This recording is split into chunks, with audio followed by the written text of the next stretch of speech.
Hermia, my daughter, Demetrius, my noble lord, you have my consent to marry her. Lysandra, you had bewitched the bosom of my child. Thou, Lysandra, thou hast given her rhyme, and interchanged love tokens with my child. Thou hast by moonlight at her window sung, with feigning voice, verses of feigning love.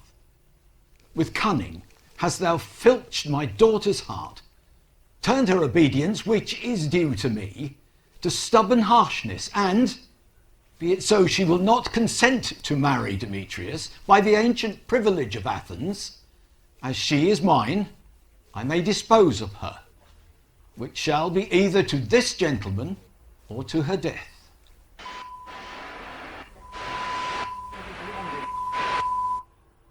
What say you, Hermia? Demetrius is a worthy gentleman. I would my father but looked with my eyes. Rather, your eyes must with his judgment look. I know not by what power I may bold, but I beseech your grace from that I may know, before the worst in this case if I refuse to wed Demetrius. Either to die the death, or to abjure forever the society of men. Therefore, fair Hermia, question your desires, whether, if you yield not to your father's choice, you can endure the livery of a nun. Take time to pause. Relent, sweet Hermia, and Lysandra, yield thy grace title to my certain right. You have her father's love, Demetrius. I am beloved for beauteous Hermia. Why should not I then prosecute my right? Demetrius, I'll avouch it to his head, made love to Nadar's daughter Helena and won her soul. And she, sweet lady, dotes, devoutly dotes. Dotes in idolatry upon this spotted and inconstant man. I must confess that I have heard so much, being over full of self-affairs, my mind did lose it. For you, fair Hermia, look you arm yourself to fit your fancies to your father's will, or else the law of Athens yields you up to death or to a vow of single life. Hippolyta, what cheer, my love? How now, my love? Why is your cheek so pale? How chance the roses there do fade so fast? Be like, for want of rain, that I may well esteem them from the tempest of my eyes. Ay me, thought that I could ever read, could ever hear by tale or history.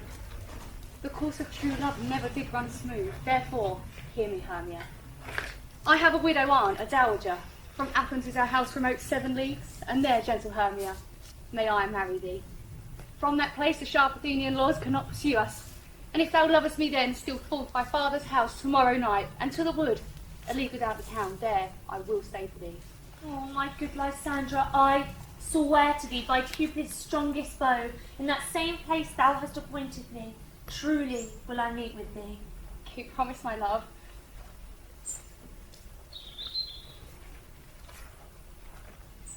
Oh, look, here comes Helena. Godspeed, fair Helena. Whither away? Call you me fair? That fair again unsay. Demetrius loves your fair. Oh, happy fair. Your eyes are lodestars, and your tongue's sweet air more tunable than lark to shepherd's ear. Oh, teach me how you look, and with what art you sway the motion of Demetrius's heart. I frown upon him, yet he loves me still. Teach my smiles such skill. I give him curses, yet gives me love. Oh, that my prayers could such affection move. The more I hate, the more he follows. The more I love, the more he hateth me. His folly, Helena, is no fault of mine. None but your beauty. Would that fault were mine. Well, take comfort, sweet Helena. He no more shall see my face. Tomorrow, Lysandra and myself will fly this place. Helen, to you our minds we will unfold tomorrow night, when Phoebe doth behold her silver passage in the watery glass, decking of liquid pearl the bladed grass. A time that lover's flight doth still conceal, through Athens' gates have we devised to steal. And in that wood, where often you and I, upon faint primrose beds were wont to lie, emptying their bosoms of their counsel sweet, there myself and Lysander will meet. And thence from Athens turn away our eyes to seek new friends and stranger companies. Farewell, sweet playfellow, pray thou for us, and grant thee good luck thy, Demetrius. Lysander, we must starve our sight. From lover's food, tomorrow deep, midnight. I will, Hermia. Hello? Hello. Adieu on him, Demetrius, dote on you. How happy some or other some can be. Through Athens, I am thought as fair as she. But what of that? Demetrius thinks not so. He will not know what all but he do know. And as he errs, doting on Hermia's eyes, so I, admiring in his qualities, I will go to him and tell him of fair Hermia's flight. And then to the wood will he tomorrow night pursue her. And for this intelligence, oh, if I have thanks, it is a dear expense. But herein mean I to enrich my pain, to have his sight thither and back again.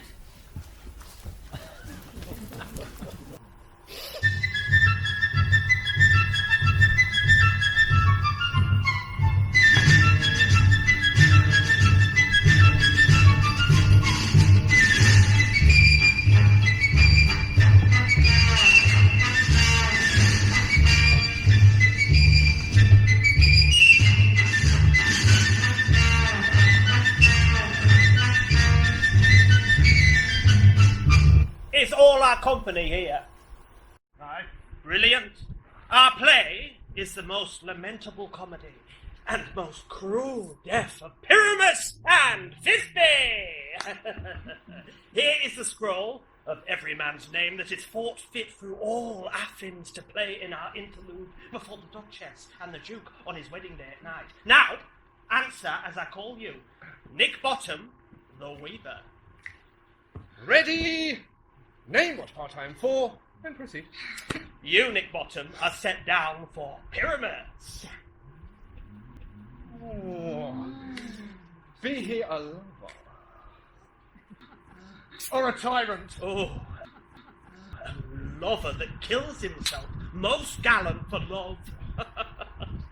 That will take some tears in the true performing of it. Francis Flute, the But the audience must look to their eye.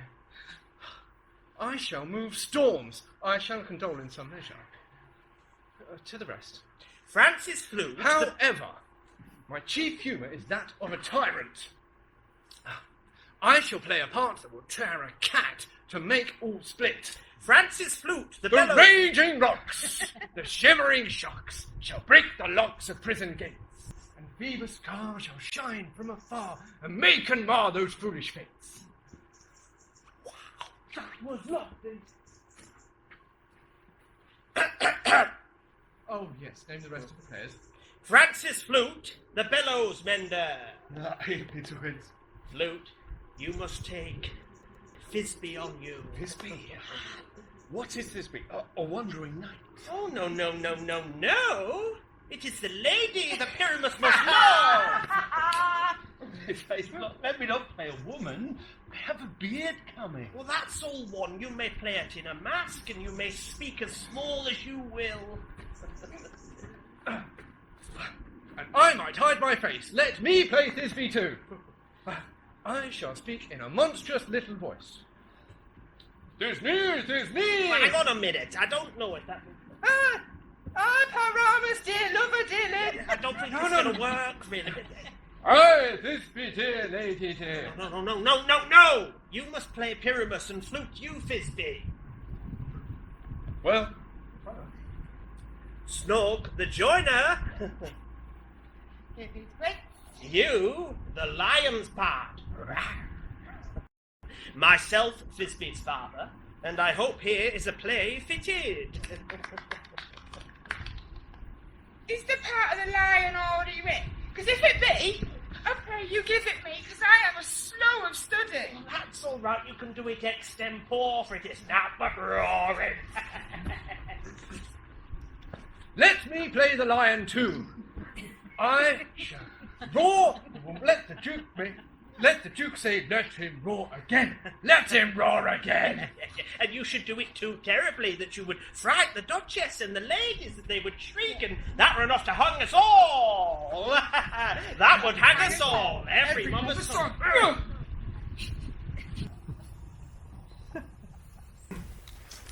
I will activate my voice. So, I would roar as it were any sucking dove. Roar. Roar. I will roar as it were any nightingale. You can play no part but Pyramus, for Pyramus is a sweet-faced man, a proper man as one shall see in a summer's day, a lovely, gentleman-like man. Therefore, you must needs play Pyramus. You got it? Well, I shall undertake it. Masters, here are your parts, and I am to entreat you, request you, and desire you to come them by tomorrow night and meet me in the palace wood a mile without the town. There we will rehearse by moonlight, for if we meet in the city, we will be dogged by company, and our devices known. And there we shall meet, and we shall rehearse most obscenely and courageously. Take pains, be perfect. Adieu. By the Duke's Oak we meet.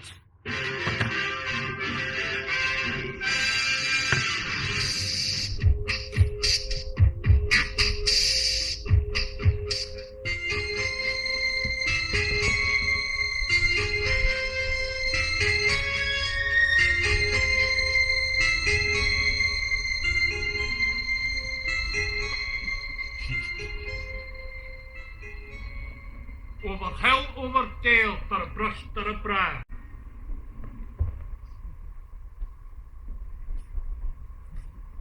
Over park, over pale, for a flood or a fire. I do wander everywhere, swifter than the moon's sphere. Robin Goodfellow, I am he.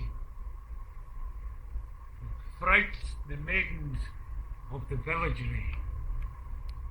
Thou thinkest aright, this merry wanderer of the night, those that the hobgoblin call sweet puck, I do their work and bring good luck. Sometimes I jest to Oberon and make him smile, when I a fat and bean-fed horse beguile, neighing like a filly foal, nay. Sometimes I lurk in the gossip bowl. The king doth keep his revels here tonight. Take heed, the queen not within his sight. For Oberon is fell and wrath, for she, as his attendant, hath a lovely boy, stolen from an Indian king. Never had she such a sweet changeling, but jealous Oberon would have that child knifed to his train to trace the forest wild. But perforce she withholds the boy, crowns him in flowers for all her joy, and now they never meet in Crover Green, a fountain clear of spangled starlight sheen. Yet they do square, but all their else for fear crawl into acorn cups and hide them there. But room, here comes Oberon and his mistress. Would that I were gone.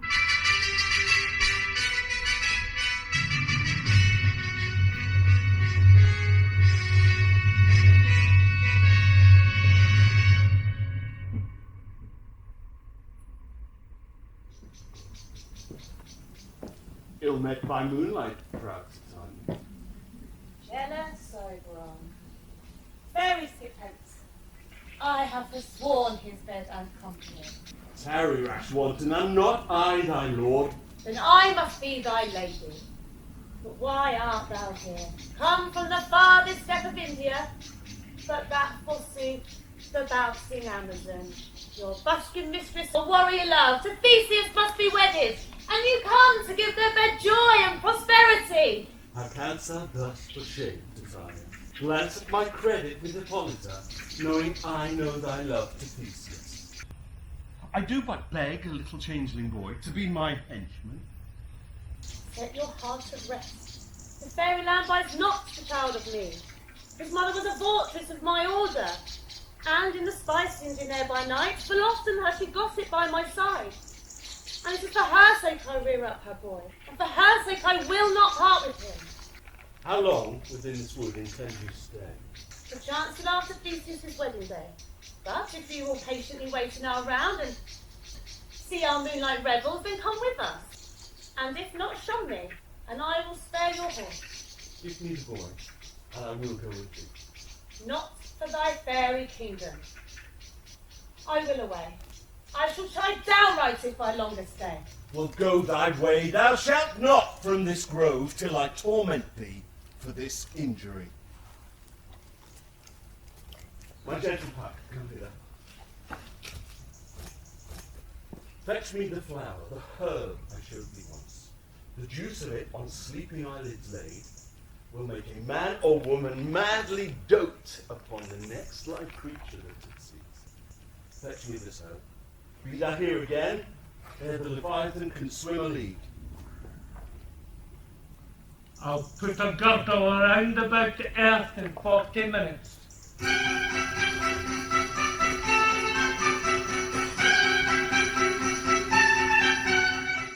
Having once this herb, I shall watch Titania while she is asleep, then drop the liquor of it in her eyes.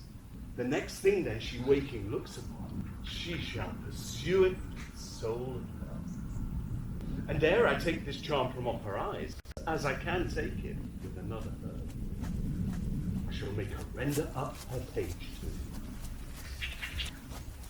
Who comes here? I am invisible. I shall overhear their conference. Ah, I love thee not, therefore pursue me not. Where is Lysander and fair Hermia? The one I'll slay, the other slayeth me. Thou toldest me they were stolen into this wood, hence get thee gone and follow me no more. If you draw me, you hard-hearted adamant. Do I entice you? Do I speak you fair? Or rather, do I not in the plainest truth tell you I do not, nor I cannot love you? And even for that do I love you the more. I am your Spaniel and Demetrius. The more you beat me, I will fawn on you. Use me but as your spaniel. Spurn me, strike me, neglect me, lose me. Only give me leave, unworthy as I am, to follow you. What worse a place can I beg in your love? And yet a place of high respect for me than to be used as you use your dog. Tempt not too much the hatred of my spirit, for I am sick when I do look on thee. And I am sick when I look not on you. I'll run from thee and hide thee in the brakes and leave thee to the mercy of wild beasts. The wildest has not such a heart as you. Let me go, or if thou follow me, do not believe, but I shall do thee mischief in the wood. Aye, in the temple, in the town, the field, you do me mischief. Why, Demetrius? Your wrongs do set a scandal on my sex. We cannot fight for love, as men may do. Oh, we should be wooed. We're not made to woo. I'll follow thee, and make a heaven of hell, to die upon this hand I love so well. Fare thee well, nymph. Ere he do leave this grove, thou shalt fly him, and he shall seek thy love.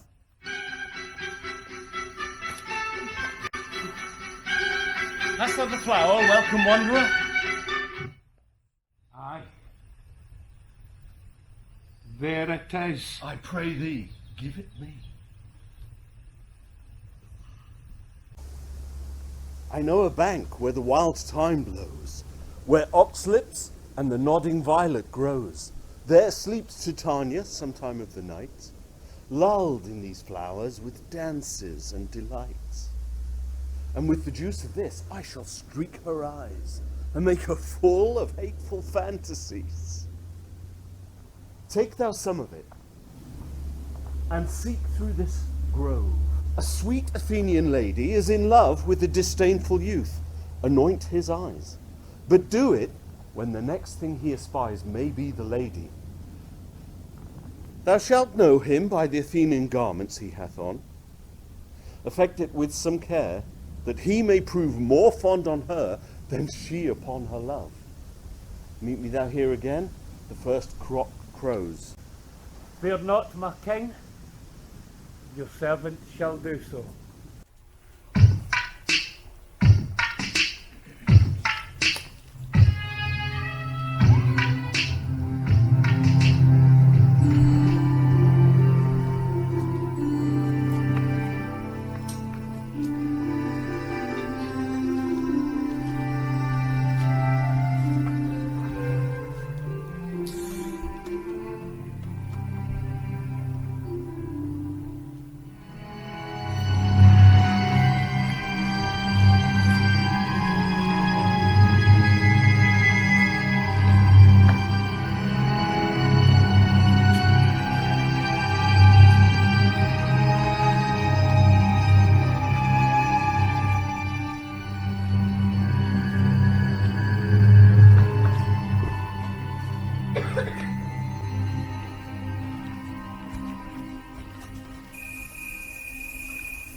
Fair love, you faint with wandering in the wood. To speak of troth, I forgot our way. We'll rest us, Hermia, if you think it good, and tarry for the comfort of the day. Oh, be it so, Lysandra. Find you out of bed, for I, upon this bank, will rest my head. One turf shall serve as pillow for us both, so that one heart, one bed, two bosoms and a troth. Oh, nay, good Lysandra, for my sake, my dear, lie further off. Don't lie so near. Oh, take the sense, sweet of my innocence. Love takes the meaning in love's conference. I mean, unto yours my heart is knit, so that but one heart we can make of it. Two bosoms interchanged with an oath, so that two bosoms and a troth. And then by your side, no bedroom me denied, for lying so, Hermia, I do not lie. Lysandra riddles very prettily. Now, much beshrew my manners and my pride, for if Hermia had said, Lysandra had lied, but, gentle friend, in love and courtesy, lie further off in human modesty. Such may well be said becomes a virtuous bachelor and a maid. Here is my bed. Sleep. Give thee all his rest. And with half the wish's eyes be pressed. Through the forest have I gone, but Athenian found I none. Who goes there?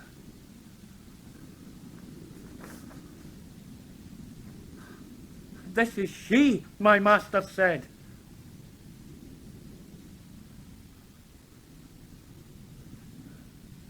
And the maiden sleeping sound on the dank and dirty ground. Churl, upon thy eyes I throw all the power this charm doth owe. When thou wakest, let love forbid sleep thy seat on thy eyelid. Awake when I am gone, for I must to Oberon. Stay! Though thou kill me, sweet Demetrius. I charge thee hence, and do not haunt me thus. Or wilt thou On thy peril, I alone will go.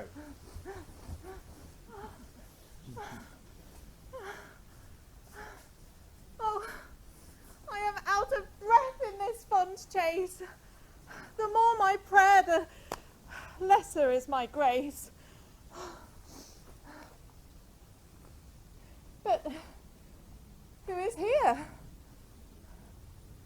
Lysandra on the ground, dead or asleep? I see no blood, no wound. Lysandra, if you live, good lady, awake. And through fire I shall run for thy sweet sake.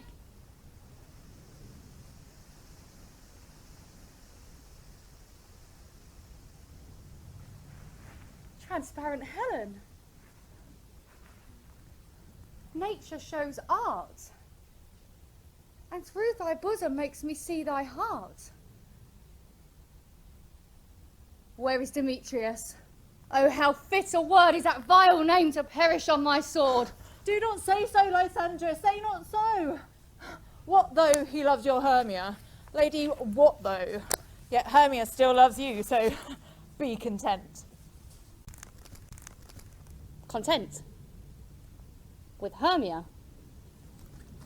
No, I do repent. Tedious minutes in which with her I have spent. It is not Hermia, but Helena that I love. Who would not change a raven for a dove?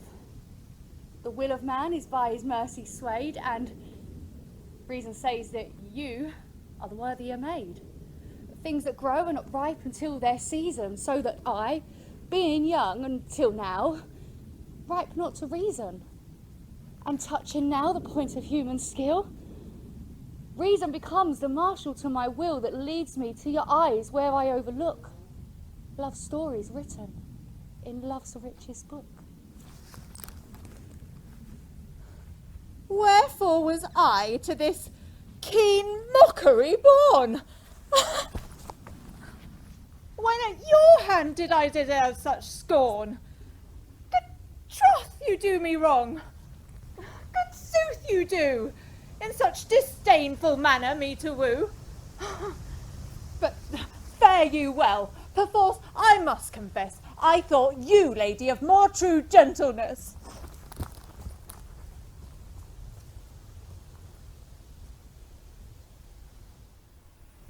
She sees not Hermia.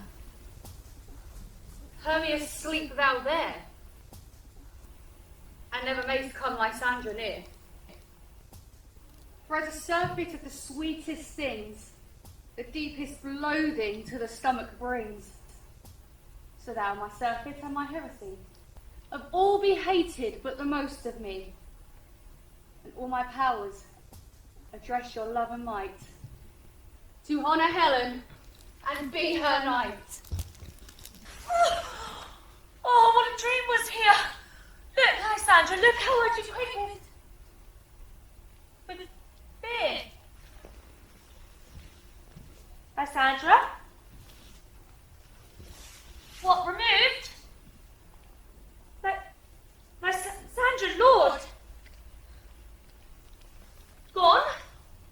Without a sound, without a word? Alack! Where are you, you speak? And if you do, speak all of love, so swoon almost with fear. No? Well, I must perceive all that is not nigh. To death or you I'll find immediately.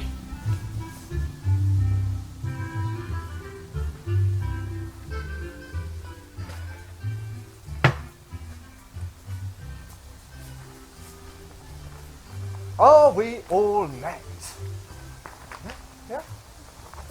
Pat, Pat! Oh, and here's a marvellous convenient place for our rehearsal. Oh, this green plot shall be our stage. Oh, that hawthorn brake our tiring house, and we will do it in action as we will do it before the Jew. Peter Quince. What sayest thou, bully bottom? there are things in this comedy of Pyramus and Thisbe that will not please. First, we must draw our swords and kill myself.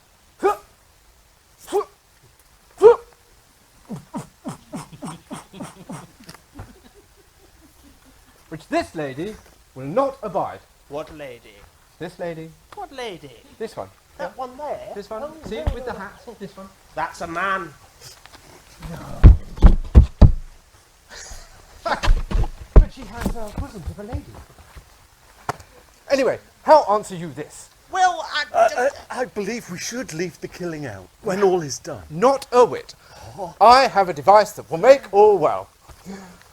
Write me a prologue, and let that prologue seem to say that Pyramus shall not be killed, and we shall do no harm with our swords. And for the more and better assurance, we should step forth and then say that I, Pyramus, am not Pyramus, for I am Bottom the Weaver.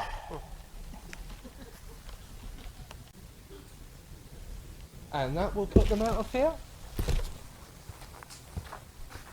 Will the ladies not be afeard of the lion? I will fear it. I promise you. A lion among ladies is a most dreadful thing.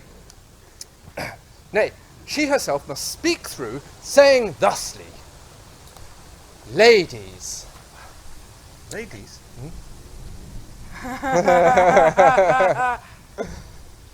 Fair ladies, I request you. No. I wish you. No. I entreat you. Do not fear. Do not tremble. My life for yours. If you think I come here as a lion, I am no such thing. Pain of my life. I am a man as other men are. And then she should step forward and say that I am Bottom the Weaver. Oh yes, not the joy enough. Well, it shall be so, but there are two hard things. That is, to bring moonlight into the chamber, for you know Pyramus and Thisbe do meet by moonlight. Does the moon shine the night we play out, eh? The calendar. Look in the calendar. Find it in the almanac. Find it in... Does moonshine? Is there moonshine? Is there moonshine? Yes, it doth shine that night. Why, then, we shall leave the casement of the chamber window open of the hall where we play our great play, and the moon shall shine through that casement. Well, that's all very well, but there is another hard thing. That is, to bring a wall into the chamber, for you know Pyramus and Thisbe, says the story, did talk through the chink of a wall. You can't just bring a wall in, man. What say you, Bully Button?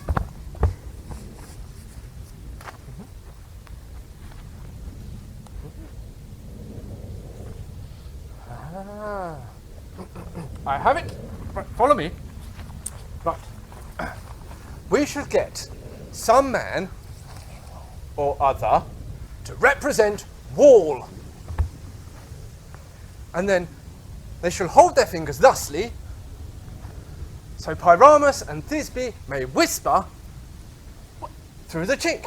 I will show you. Look like this. What? Oh, well, that's all very well, but...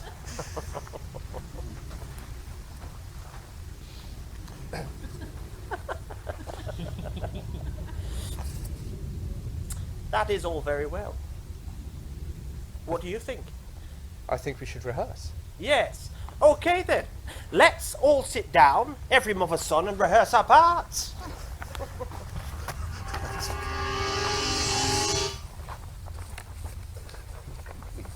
Hempins and homespuns have we swaggering here, and so near to the cradle of the fairy queen.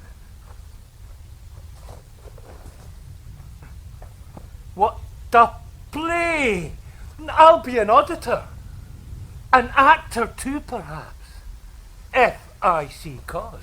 Right. Speak, Pyramus, Thisbe, stand forth.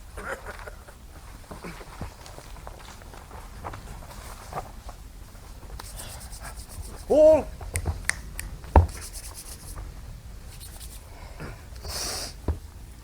Thisbe, thy odious flowers savour sweet. Odours! Odours!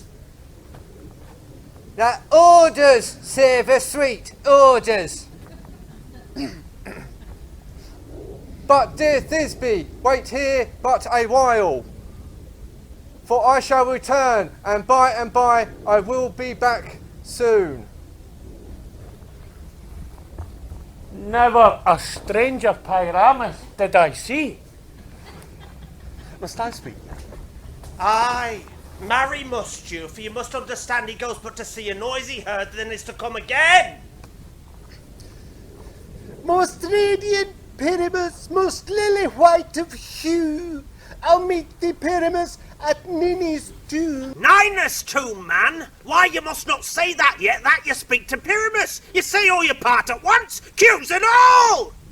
Pyramus, enter! Your cue is past, it is never tire. Truest horse that yet would never tire.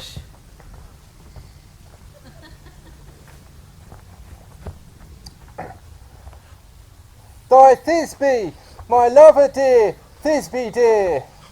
Oh, monstrous! Oh, strange! We are haunted! Masters fly! Masters hail!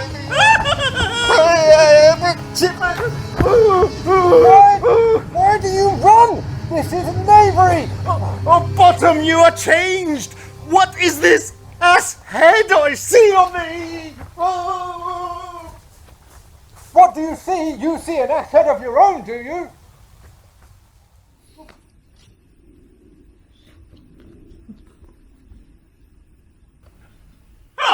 Oh, bless thee, Bottom! Bless thee! Thou art translated!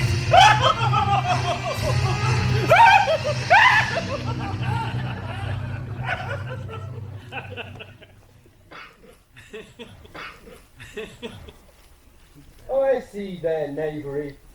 This is to fright me if they could. But I will not stir from this place. Do what they will. I will walk up and down here, and I shall sing to show that I am not afraid.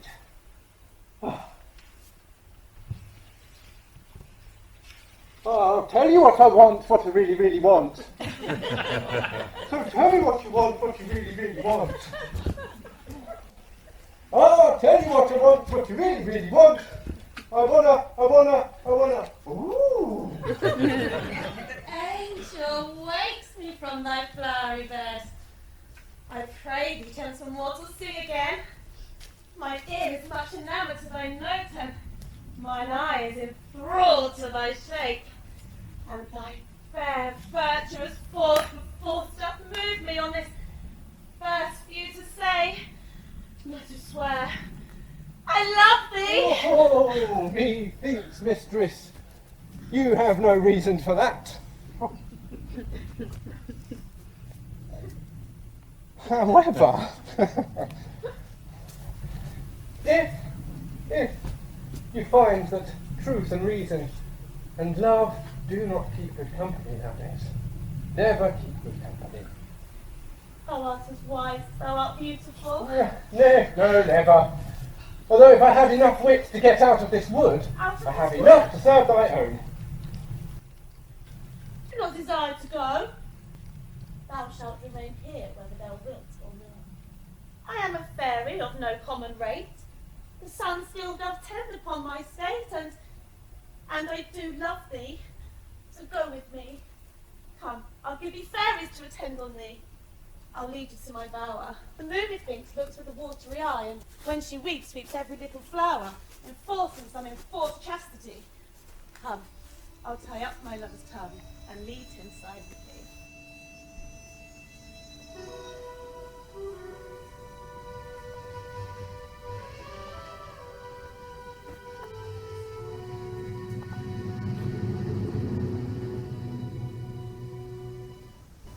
I wonder if Titania be awaked, and what it was that first came in her eyes, which she must dote on in extremity. Here comes my messenger. How now, mad spirit? What night rule now about this haunted grove? My mistress, with a monster, is in love. So near and close to her consecrated bower, while she was in her dull and sleeping hour, a crew of patches, rude mechanicals that work for bread upon Athenian stalls, were met together to rehearse a play on great THESEUS' nuptial day. An ass's knoll upon his head. In a moment, so it came to pass, Titania awaked, and straightway loved an ass. This falls out better than I could devise. But hast thou yet latched the Athenian's eyes with the love juice, as I did bid thee do? I took him sleeping, that is finished too, and the Athenian by his side, that when he waked of force she must be eyed. Stand clear. This is the same Athenian.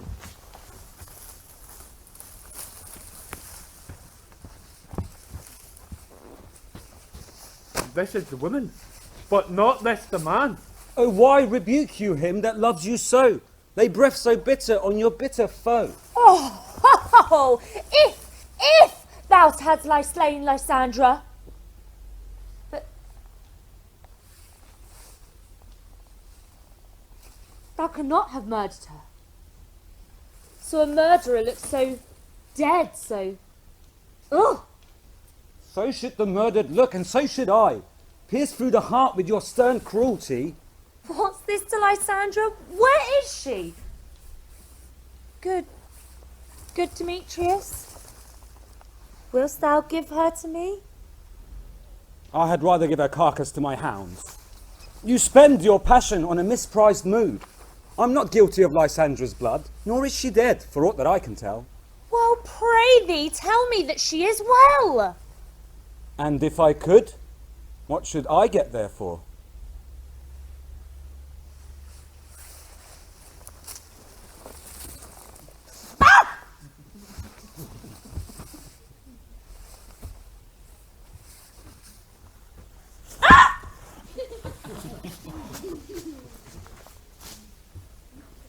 There is no following her in this fierce vein. Here, therefore, for a while I will remain. What hast thou done? Thou hast mistaken quite, and laid the love juice on some true love's sight. Of thy misprision must preforce ensue. A true love turned, and not a false turned true. Helena of Athens, look thou find. All fancy 6 years and pale of cheer, sighs of love that cost the fresh blood dear. By some illusion, seest thou bring her here.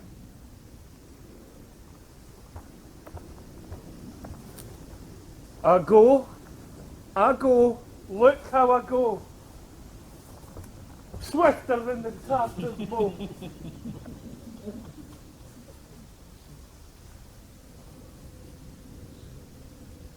Let her shine as gloriously as the Venus of the sky. When thou wakest, if she be by, beg of her for remedy.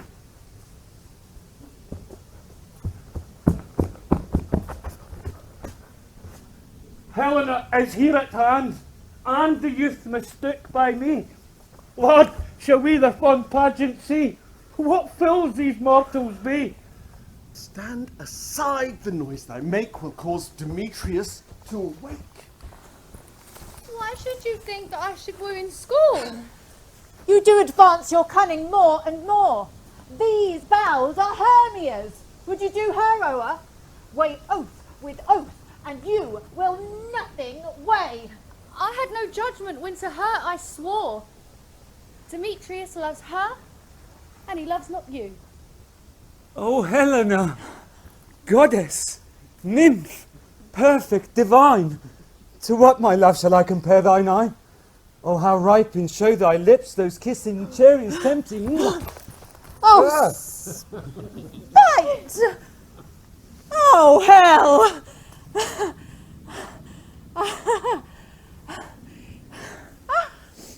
If you were civil and knew courtesy, you would not do me this much injury. Can you not hate me as I know you do?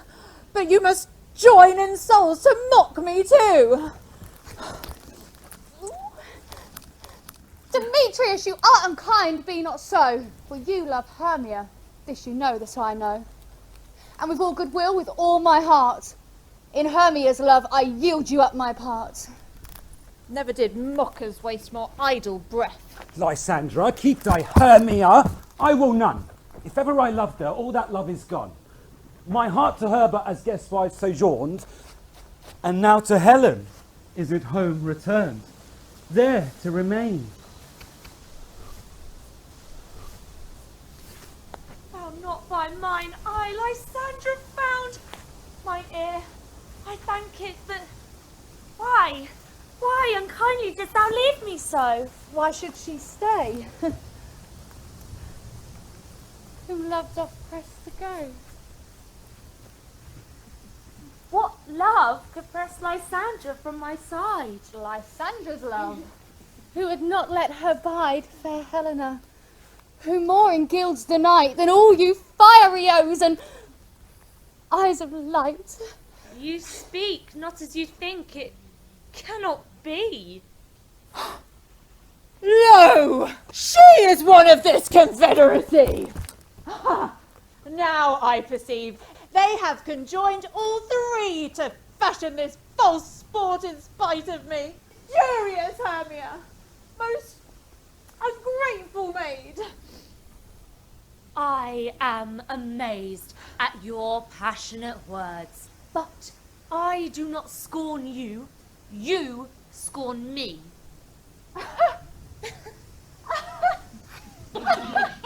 Have you not set Lysandra, as in scorn, to follow me and praise my eyes and face? And made your other love, Demetrius, to call me goddess, nymph, divine, and rare? I understand not what you mean by this. I do persever, counterfeit sad looks, make mouths upon me when I turn my back, wink each at other, hold the sweet jest up. But fare you well. 'Tis partly my own fault. Death or absence soon shall remedy. Helen, I love thee, by my life I do. I swear by that which I will lose for thee, to prove him false that says I love thee not. I say I love thee more than she can do. If thou say so, withdraw and prove it too. Lysandra, what tends to all of this? Do you not jest? Demetrius, I will keep my word with thee. Ah! Would I had your bond, for I perceive a weak bond holds you. I'll not trust your word. You!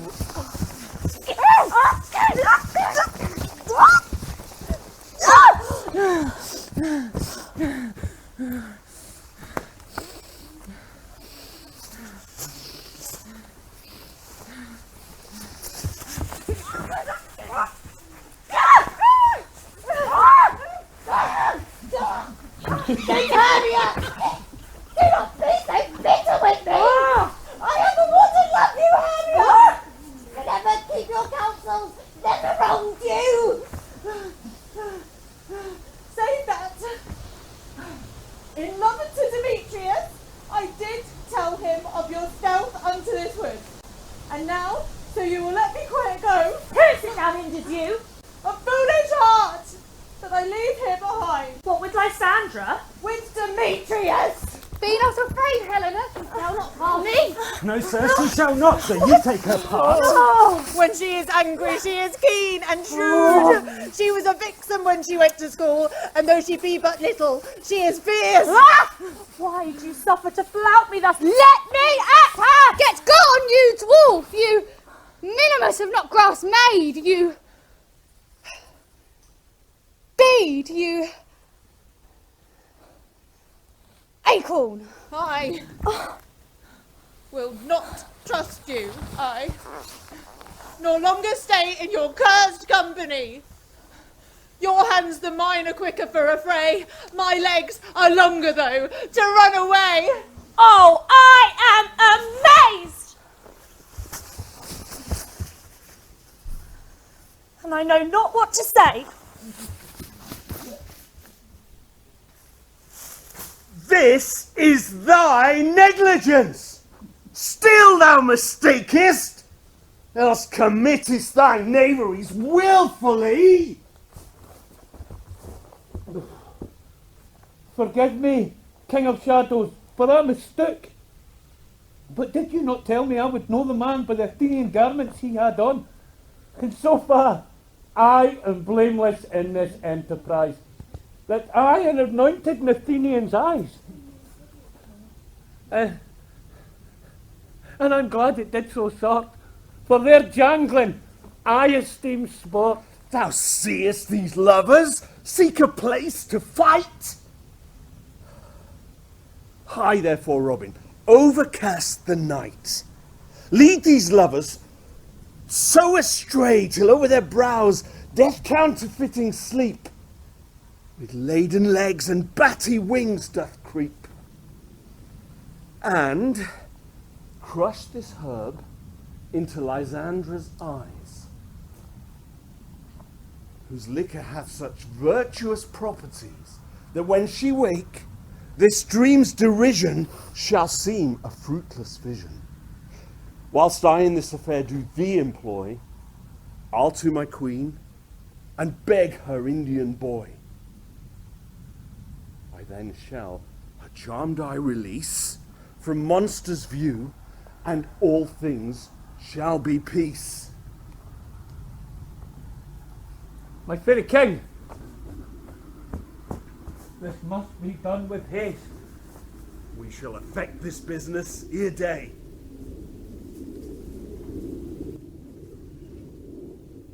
Up and down, up and down. I will lead them up and down. Here comes one. Where art thou, proud Demetrius? Speak thou now.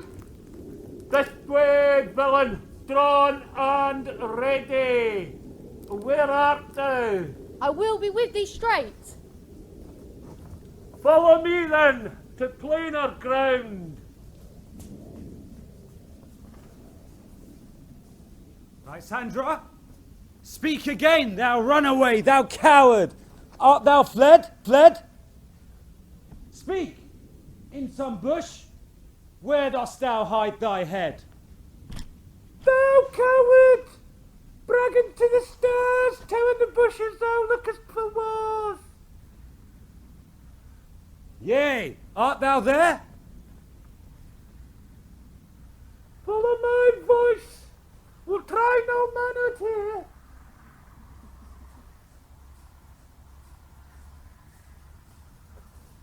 He goes before me, yet still dares me on. I come when he calls, but then he is gone.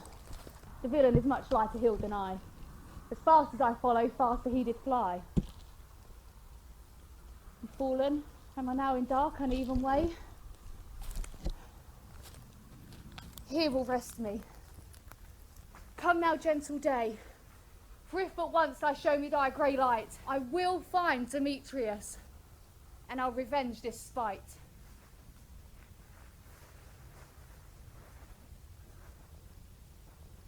Ho, ho, ho! Coward! Why comest thou not? Abide me if thou darest, for will I what thou runnest before me, shifting every place. Darest not stand, nor look me in the face. Where art thou now? I am Nay then, thou mockest me. Thou shalt buy this dear, if ever I by daylight your face see. Now go thy way. Faintness constraineth me to measure out my length on this cold bed. By day's approach look to be visited.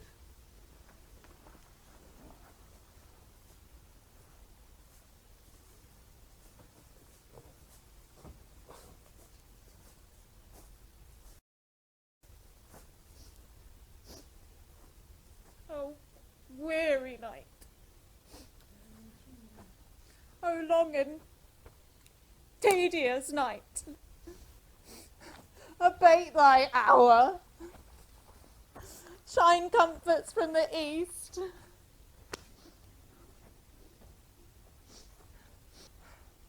And sleep, which sometimes shuts up sorrow's eye, and steal me a while from mine own company.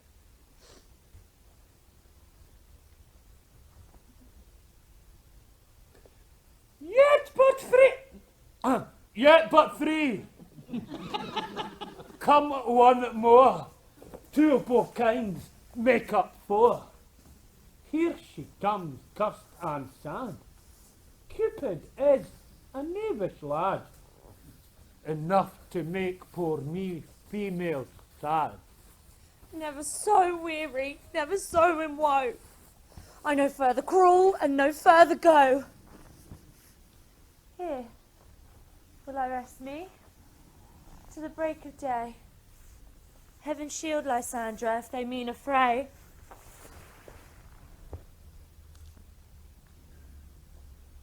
Sleep sound. On the ground I'll apply to the eye gentle remedy. When thou wakest, thou takest great delight in thy former lover's sight. The woman shall have her mare again, and all shall be well.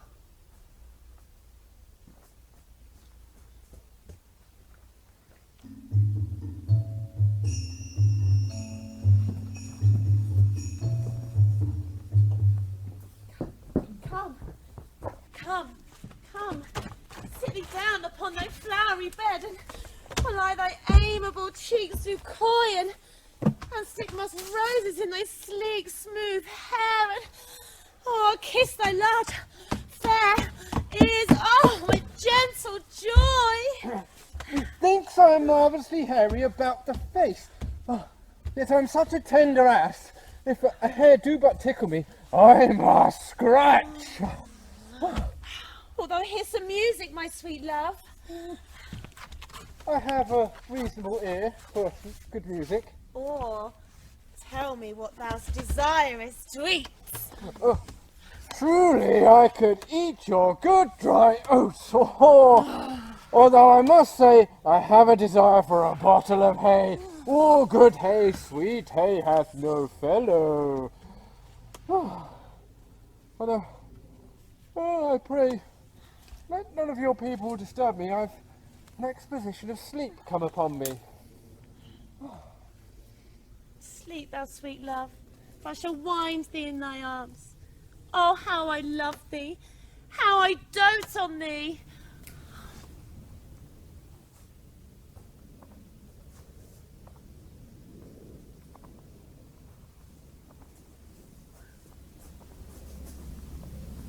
Welcome, good Robin.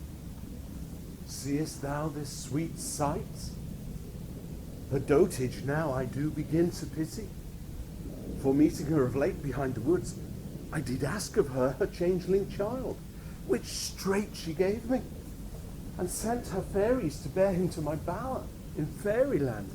And now I have the child, I shall undo this hateful imperfection of her sight.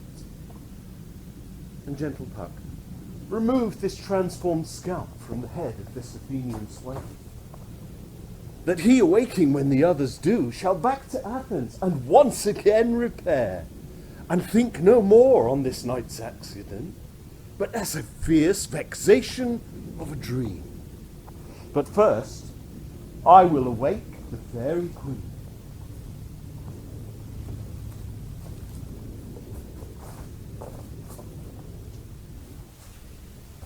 Be as thou wast wont to be. See as thou wast wont to see. Dian's bud over Cupid's flower hath such force and blessed power. Now, my Titania, awake thou, my sweet queen.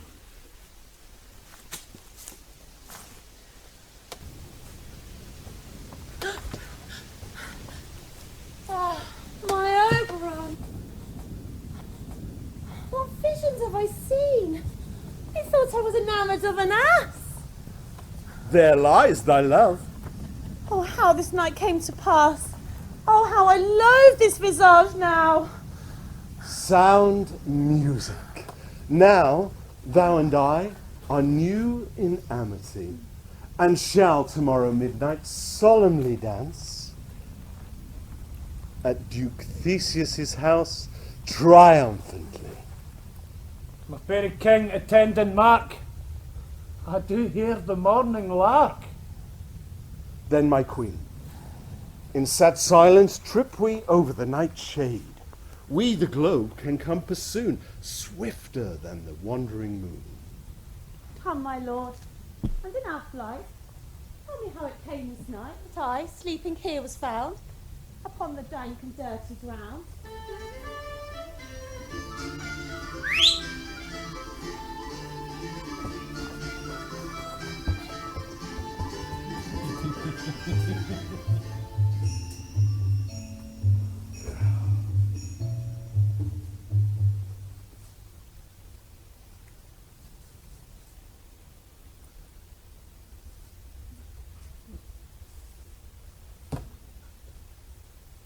Oh, when my cue comes, call me. I will answer.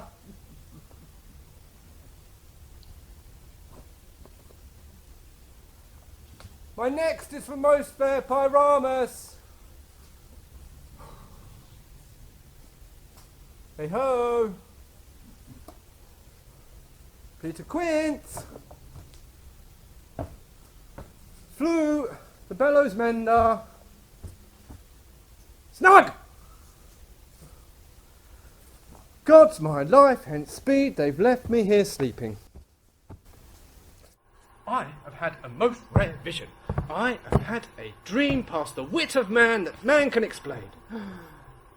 I must get Peter Quince to write a ballad of this dream, and I shall call it A Midsummer's Ass. Bottom's ass! Bottom's dream, yes. So, what nymphs are these? This is Lady Hermia and Lysandra. And this is Lord Demetrius. Old Nadar's Helena. Crazy, we call her.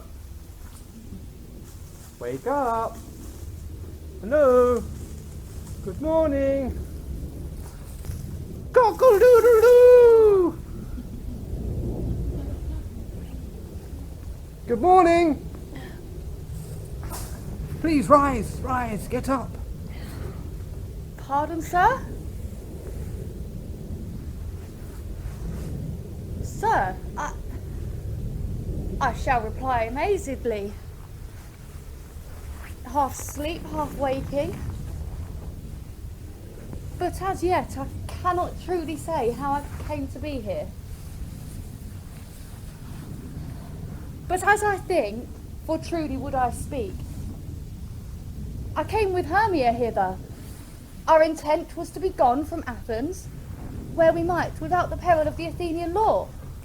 Yes, my good sir. Fair Helen told me of their stealth, of this their purpose hither in this wood, and I in fury hither followed them. Helen in fancy following me. But, my good sir, I wot not by what power, but by some power it is, my love for Hermia melted as the snow, and all the virtue and the faith of my heart, the object and the pleasure of mine eye, is only Helena. Well, this is amazing news. then all of you should away to Athens. Be married. Go. Good luck for you, sir.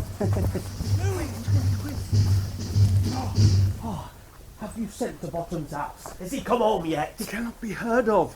If he come not, the play is marred. Oh, it is not possible. You have not a man in all Athens able to discharge Pyramus but he. No, he had simply the best wit of any handicraft man in Athens. Masters! Masters! I just come from the temple. See 2 or 3 lords or ladies getting married. Look. Where are these hearts? Oh! Bottom! Oh, most courageous day! Almost happy hour! Oh, sweet bully Bottom! I have wonders to discourse. But if I tell you I am no true Athenian... Oh, well, let us hear, sweet Bottom! All I can say is the Duke hath died. Anyhow, gather your things. We must away to the palace, for we are to put on our play. Ready? Away! Away with you! Go away! 'Tis strange, my lord, what those lovers spoke of. More strange than true. I never may believe these fairy fables, nor these fairy toys. Joy! Gentle friends, joy and fresh days of love accompany your hearts. Come now, what masks, what dances shall we have to wear away this long age of 3 hours between our after supper and bedtime? The lunatic, the lover and the poet are of imagination. I will hear that play, for never anything can be amiss when simpleness and duty tender it. But all the story of the night told over, and all minds transfigured together, howsoever strange and admirable. Go, bring them in. Let him approach, and let them take their places.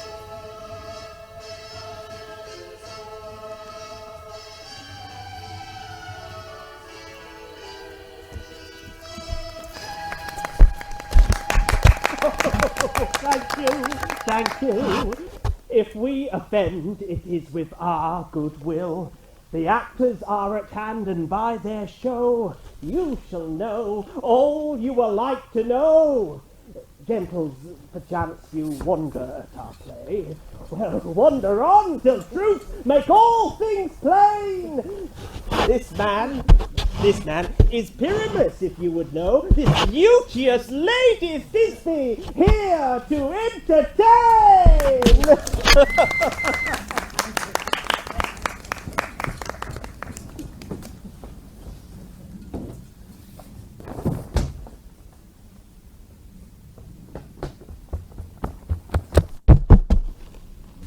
In the same interlude, it does befall that I should now present a wall, and such a wall as I'd have you think had in it a cranny, hole or chink, through which the lovers had to whisper. This rough cut, this loam, this stone does show that I am that same wall. The truth is so. This cranny is right and sinister. The fearful lovers will have to whisper. Would you desire lime and hair to speak better? It is the wittiest partition I heard discourse, my love. Pyramus draws near the wall. Shh, fair Hermia.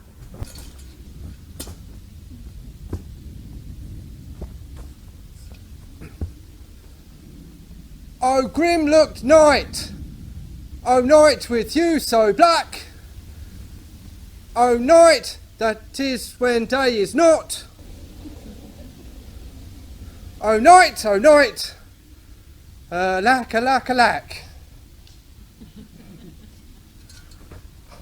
I fear my Thisbe's promise is forgot! O wall, O wall, O sweet, O lovely wall! That separates her father's land from mine. O wall, O wall! Get off me, Matt. O sweet, O lovely wall! Show me thine chink, that I might look through with mine eye. No!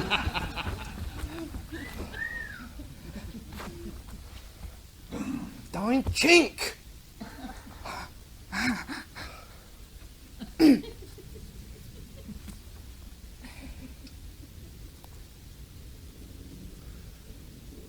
What's this I see? No Thisbe do I see.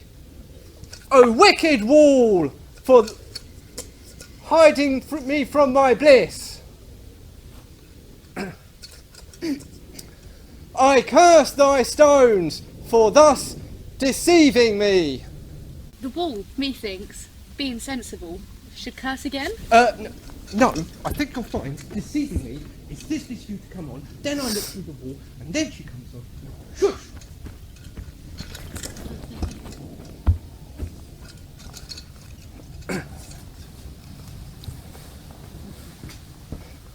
O wall, oft hast thou heard my moans for parting my fair Pyramus and me.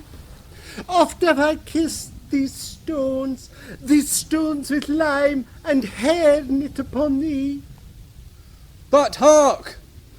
I see my Thisbe's voice. Now I to the chink, that I might see my Thisbe's ear, face. Thisbe! Oh, kiss me through this vile and wretched wall. I kiss the hall's wall, not thy lips at all.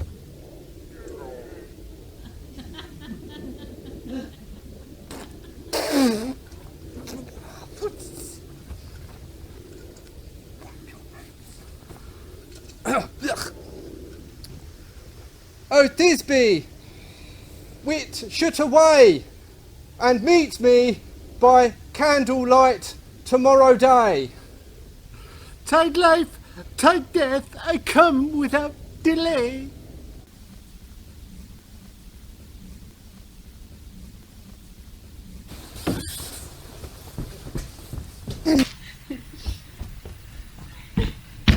And thus being war, my part discharged so. And being war, away I just go. This is the silliest stuff that I ever heard. The best in this kind are but shadows, and the worst are no worse if imagination amends them. It must be your imagination then, and not theirs. If we imagine no worse than they on themselves, then they may pass for excellent men.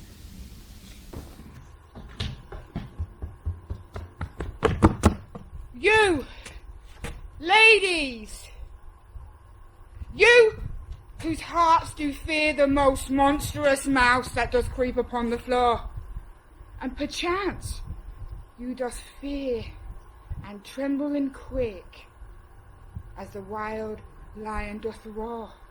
But know that I, one Snug the joiner, am no lion's dam, nor no lion's fell.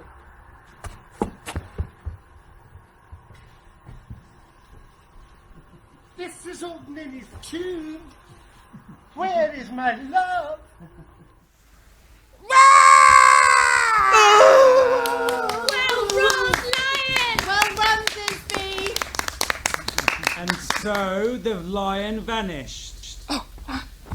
And then came Pyramus.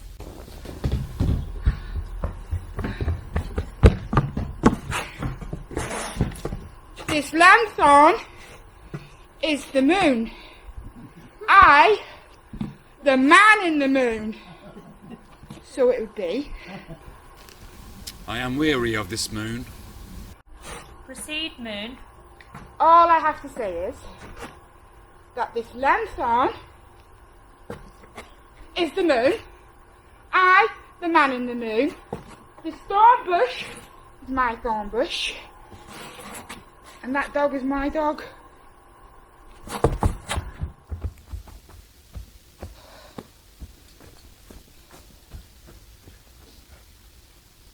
Sweet moon, I thank thee for thy sunny beams. I thank thee, moon, for shining now so bright. by glittering, gracious, golden gleams, I thank thee for shining some light. But stay! Thanks. O dainty duck, oh dear! Thy mantle good, what, stained with blood?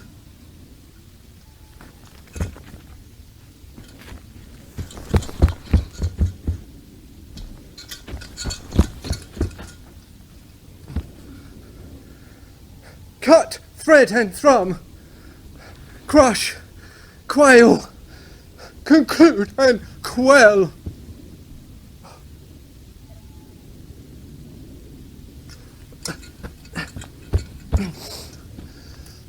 I must draw my sword.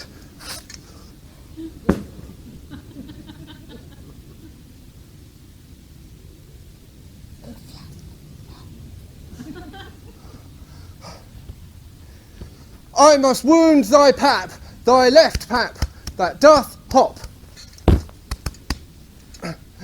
And thus I die. And thus, and thus, and thus, and thus. Ow! And thus, and thus. The moon hath taken my breath. The moon then taketh flight, and leave me in darkness. Leaves me in darkness!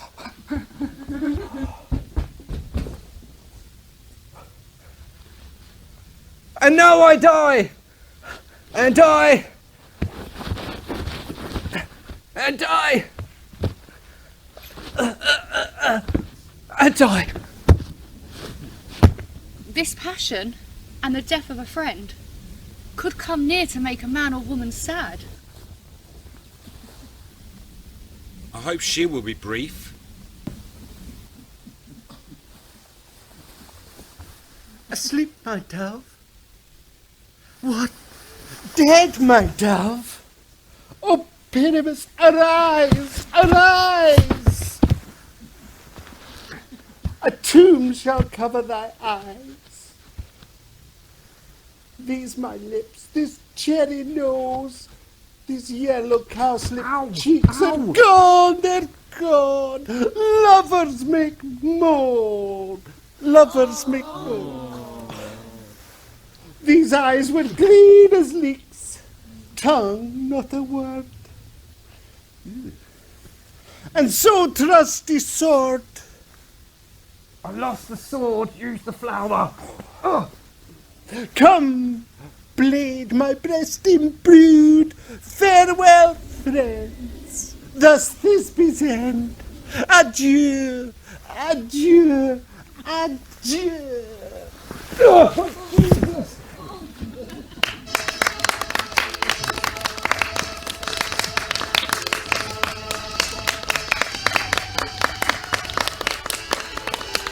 Go when the music stops.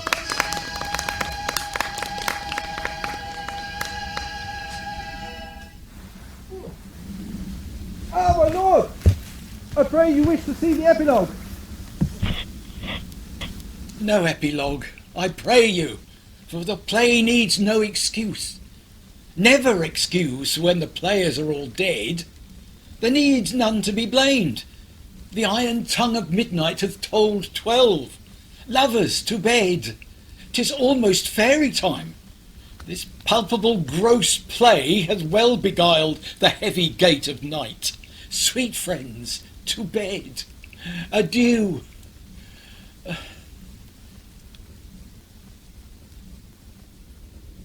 If we shadows have offended, think but this and all is mended. You have but slumbered here, whilst these visions did appear.